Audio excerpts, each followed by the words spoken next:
পূর্বের ওয়েবসাইটটা সেল করে দেওয়ার পর নতুন ওয়েবসাইট দিয়ে এখনো কোনো আমাজন অ্যাফিলিয়েটের লিঙ্ক অ্যাড করিনি, জাস্ট শুধু পুশ দিয়ে যাচ্ছি। তারপর হচ্ছে আমাজনে টুকটাক সেল আসতেছে লিঙ্কডইন থেকে। তো আজকেও দেখলাম যে কয়েকটা সেল আসছে, 24 তারিখও আসছে, 26ও আসছে, 27 তারিখও আসছে। আজকে হচ্ছে $181 মোট সেল আসছে।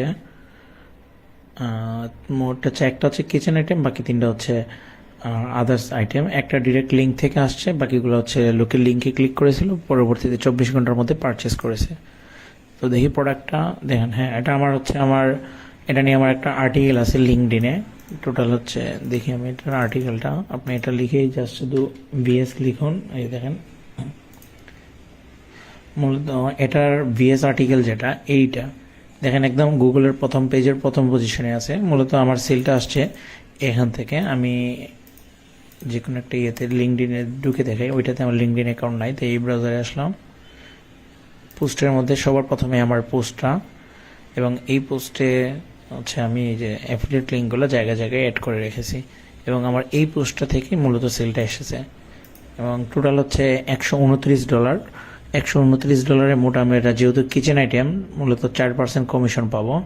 তো 4% কমিশন পাইলে হচ্ছে 129 গুণ $0.045, 4.5% দেয়, $5.80, $117 করে ধরলো, মানে $680 মতো মানে রেভিনিউ আসবে।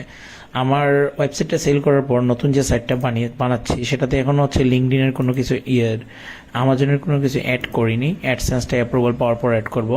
তা শুধুমাত্র আমি লিঙ্কডইন দিয়ে, মানে লিঙ্কডইনের জাস্ট শুধু যা অ্যাড করেছিলাম ওইটাই, লিঙ্কডইন থেকে এখন পর্যন্ত $31 আসছে। আর এটাতে হচ্ছে এই যে আমার এখানে আর্টিকেল আছে টোটাল 73টা আর্টিকেল আছে এখন পর্যন্ত টোটাল আমি পাবলিশ করেছি। এখন আর আমি এটাতে লিখি না, তো দেখা যায় রেগুলার দেখেন 230-230-এর মতো ভিউ আসে। আজকেরটা এখনো নিচে দেখাচ্ছে, কারণ এখনো দিন শেষ হয় নাই, পুরো আপডেটটা আসেনি। মানে 1500 আর্টিকেল ভিউ হয়েছে মোট লাস্ট 7 দিনে। লাস্ট 28 দিন যদি দেখি, 14 দিন দেখি,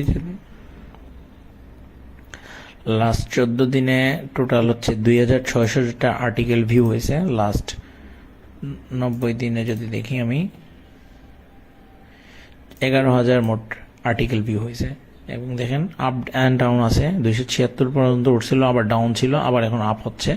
তো ডিপেন্ড করবে আপনার কিওয়ার্ডগুলো আর রিলেভেন্সি কেমন বা টাইমের উপর। মূলত হচ্ছে আমার এখানে ম্যাক্সিমাম হচ্ছে ব্লেন্ডার এবং এয়ার ফ্রায়ার নিয়ে। তো দেখা যায় যে যখন ব্লেন্ডারের চাহিদা থাকে, তখন দেখা যায় কিওয়ার্ডগুলোর সার্চগুলো বাড়ে। এই যে এটা হচ্ছে আমার মূলত কিচেনের নিয়ে আমি যে আর্টিকেলগুলো লিখেছিলাম, এবং লাস্ট আর্টিকেল পাবলিশ করেছিলাম 2 মাস আগে। মূলত এখন আমি আর এখানে পাবলিশ করি না। আদার্স আমি আমার নতুন ওয়েবসাইটটা রেডি করতেছি, এটাতেই বেশি ফোকাসড। কিন্তু এখান থেকে আমার তারপরও সেল আসতেছে, এবং এগুলো কিন্তু একদম গুগলে র্যাঙ্ক করে আছে, কিন্তু উপরের দিকে পাবেন। এই যে দেখেন একদম উপরের দিকে আছে, এবং এগুলো কিন্তু প্রতিটাই হচ্ছে সেলিং আর্টিকেল।